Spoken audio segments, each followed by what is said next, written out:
नमस्कार दोस्तों। आज मैं आपको अपने उन 45 दिन के बारे में बताना चाहता हूँ, जो कि थे मेरे कीमो और बीएमटी के टाइम का गैप।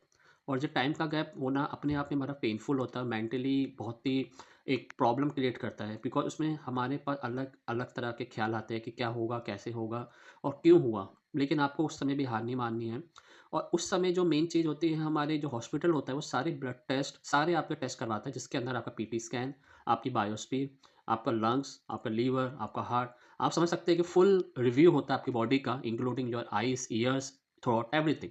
अगर कहीं पे भी आपको कुछ प्रॉब्लम लगती है डॉक्टर को कि ये प्रॉब्लम है, तो आपका बीएमटी डिले कर सकते हैं। और मेरे लिए टाइम वाज़ द कीन, मैं उसको खोना नहीं चाहता था, तो मुझे उस बात की भी डर लगता था कि अगर कोई रिपोर्ट गलत आ गई, तो मेरा बीएमटी का जो प्लान हुआ है वो थोड़ा डिले हो जाएगा, जो कि हम नहीं चाहते थे। और जहाँ रही बात 45 दिन इसलिए होता है because as per medical science और रिसर्च जो हुई है, 45 दिन में अगर बीएमटी आपका हो जाता है, आपका first dose of chemo cycle, तो आपकी जो सक्सेस रेट होती है वो ज़्यादा होती है, रेदर देन कि आप 1 साल 2 साल बाद कराओ। इसलिए जो भी आप करवाते हैं आप देखेंगे, जिनका कीमो प्लस बीएमटी होता है उनकी सक्सेस रेट ज़्यादा होती है। बट येस, बॉडी जो होती है बहुत ही वीक हो जाती है बिकॉज़ पहले ही वो कीमो से डाउन हो जाती है, वीकनेस हो जाती है। उसके ऊपर से जब बीएमटी की कीमो होती है वो उससे फ़ार स्ट्रॉन्गर होती है।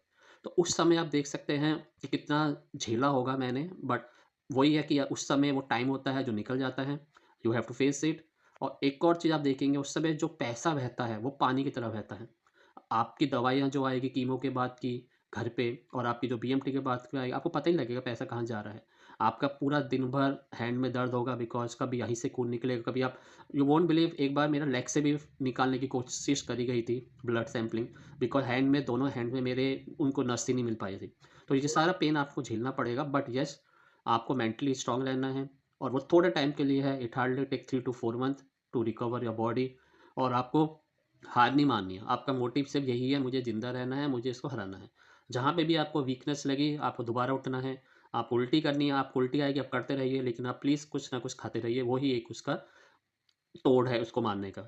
जिस समय आपको लगा नहीं अब मैं नहीं कर सकता, आप में वो कैंसर हैवी हो जाता है और आप उस पे दवा में आ जाते हैं। और मेन प्रॉब्लम वही है कि लोग हारने लगते हैं और अल्टीमेटली उनके साथ एक मोर्टेलिटी रेट बढ़ जाती है। तो अगर कैंसर को हराना है तो सबसे पहले आपको बिल्कुल स्ट्रॉन्ग रहना पड़ेगा कि जो भी हो जाए मैं कुछ नहीं, इसको मैं जीतने नहीं दूँगा। ये आपके लिए जंग की तरह होती है। लाइक, सब्सक्राइब और इतना शेयर करें जिससे कि जो इसको नेसेसरी हो, जिसके पास जानी चाहिए वीडियो उसके पास जा सके। Thank you. मिलते हैं अगली वीडियो